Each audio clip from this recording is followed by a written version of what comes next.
সম্মানিত দর্শক, আসসালামু আলাইকুম। আমরা লক্ষ্য করলে দেখব সমাজের অনেকেই বিভিন্নভাবে বিভিন্ন ধরনের পরিস্থিতি সৃষ্টি করে থাকেন, কিন্তু কোনোভাবেই সেই সমস্ত ঘটনার দায়ভার তারা ঘাড়ে নিতে চান না। আমাদের সমাজে এমন অহরহ ঘটনা ঘটে যা আমরা বুঝতে পারি, অনুমান করতে পারি, অনুধাবন করতে পারি যে ঘটনাটি কেন ঘটছে, কেন ঘটানো হচ্ছে, অথবা কে বা কারা ওই ঘটনা ঘটিয়েছে। দেশের রাজনৈতিক অঙ্গনের খোঁজখবর আমরা যারা রাখি তারা সবাই জানি, নবগঠিত রাজনৈতিক দল এনসিপির নেতৃবৃন্দ তাদের দলীয় প্রতীক হিসেবে শাপলাকে দাবি করে আসছিলেন।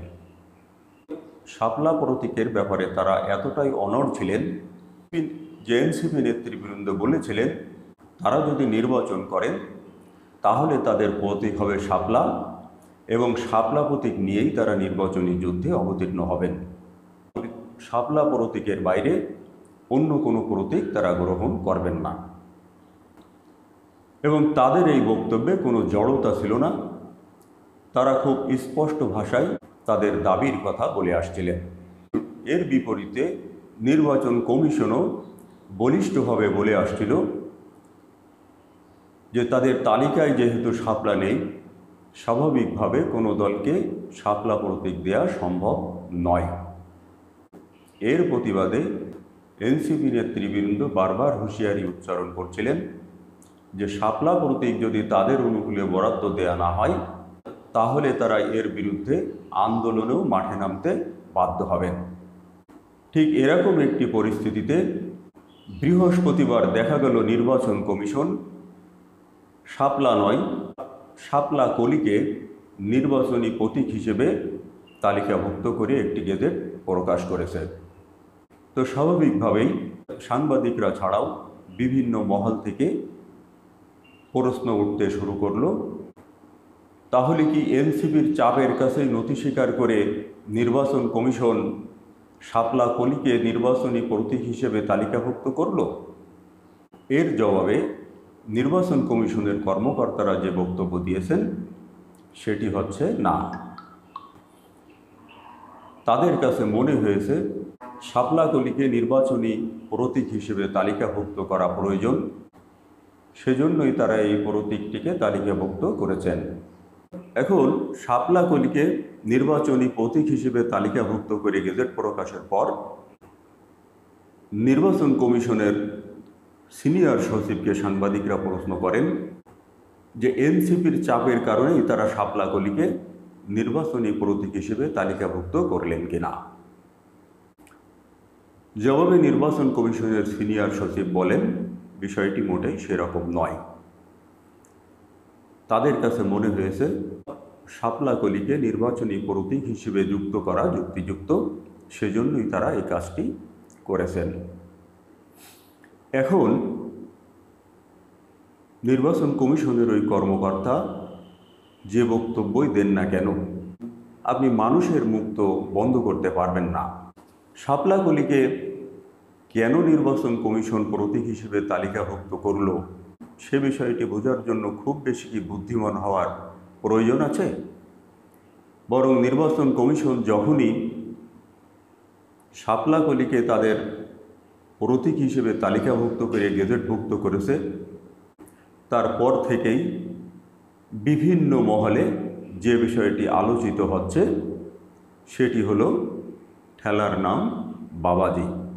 অর্থাৎ নির্বাচন কমিশন সহজে নয়, ইচ্ছায় নয়, তারা চাপের কাছেই নথি স্বীকার করে ওই প্রতীকটিকে তাদের তালিকায় অন্তর্ভুক্ত করতে বাধ্য হয়েছেন।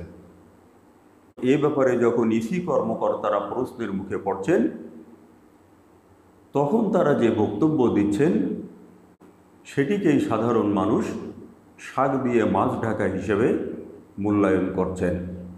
স্বাভাবিকভাবেই নির্বাচন কমিশন এখন যে কথাই বলুক না কেন, তারা যে চাপের মুখেই শাপলার পরিবর্তে শাপলা কলি নির্বাচনী প্রতীক হিসেবে যুক্ত করে পরিস্থিতি সামাল দেওয়ার চেষ্টা করেছেন, সে কথা নির্বাচন কমিশনের কর্মকর্তারা স্বীকার করুক আর নাই করুক, জনগণ কিন্তু বাস্তবে সেটাই বিশ্বাস করে। এদিকে শাপলার পরিবর্তে শাপলা কলিকে প্রতীক হিসেবে নির্বাচন কমিশন তাদের প্রতীকের তালিকায় যুক্ত করলেও এনসিপি তাদের অবস্থান থেকে এক সুতো নড়েনি। এনসিপি নেতারা গতকালই স্পষ্ট জানিয়ে দিয়েছেন, শাপলা কলিকে তারা কোনোভাবেই প্রতীক হিসেবে গ্রহণ করবেন না। প্রতীক যদি তাদের অনুকূলে বরাদ্দ দিতে হয় তাহলে অবশ্যই তা হবে শাপলা। কোনোভাবেই শাপলা কলিকে তারা প্রতীক হিসেবে গ্রহণ করবেন না। নির্বাচন কমিশন এখন কি করে সেটিও দেখার বিষয়। অর্থাৎ এতদিন তারা শাপলা প্রতীক দেবেন না বলে যে কালক্ষেপণ করলেন, আবার সেই শাপলা প্রতীকের কাছাকাছি শাপলা কলিকে তালিকাভুক্ত করলেন। এখন দেখার অপেক্ষা নির্বাচন কমিশন শাপলা কলি থেকে কলি বাদ দিয়ে শাপলাকেই কখন নির্বাচনী প্রতীক হিসেবে তালিকাভুক্ত করে, এবং সেটি যদি তারা করেন তাতেও অবাক হওয়ার কিছু থাকবে না। এখন নির্বাচন কমিশনের কর্মকর্তারা যতই বলুন না কেন যে তারা চাপের মুখে নয়, তারা প্রয়োজন মনে করেছেন বলেই শাপলা কলিকে প্রতীক হিসেবে তালিকাভুক্ত করেছেন, এখন যদি তারা শাপলা কলি নয় শাপলাকেই নির্বাচনী প্রতীক হিসেবে তালিকাভুক্ত করতে বাধ্য হন, তখন তারা কি বলবেন? এর বাইরে আরও একটি বিষয় আলোচনায় আছে, সেটি হচ্ছে এনসিপিও হয়তো শাপলা কলিকে শেষ পর্যন্ত তাদের নির্বাচনী প্রতীক হিসেবে মেনে নিতে পারে। আর সেটি যদি হয় তাহলে এনসিপি এবং নির্বাচন কমিশন উভয় পক্ষের মান রক্ষা হয়। তবে সত্যি সত্যি এনসিপি শাপলা কলিকে মেনে নিবে না তারা শাপলার পক্ষেই আন্দোলন চালিয়ে যাবেন, সব কিছু নির্ভর করছে তার উপর। সম্মানিত দর্শক, এখন ভবিষ্যতে কি ঘটে সেটি এখন দেখার অপেক্ষা। মহান সৃষ্টিকর্তা সবার মঙ্গল করুন, ভালো থাকবেন, সবার জন্য শুভকামনা।